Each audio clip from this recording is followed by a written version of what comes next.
हम इस वक्त किला मौजगढ़ पहुंचे हुए हैं जो कि तहसील जजमान और चोलिस्तान में है।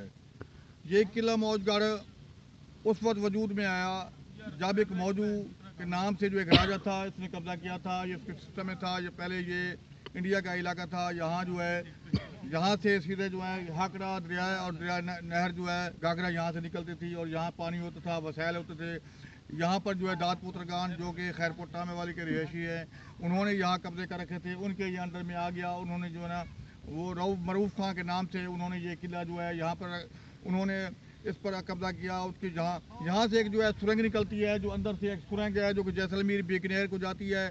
और ये किला जो है जहाँ पर किसी आसार कदीमा ने या हुकूमत पाकिस्तान ने कोई तवज्जो ना दी, जिसकी वजह से ये किले के जो है आसार मुनहदम हो रहे हैं और किला जो है मुकम्मल तौर पर ख़त्म होने के करीब हो चुका है।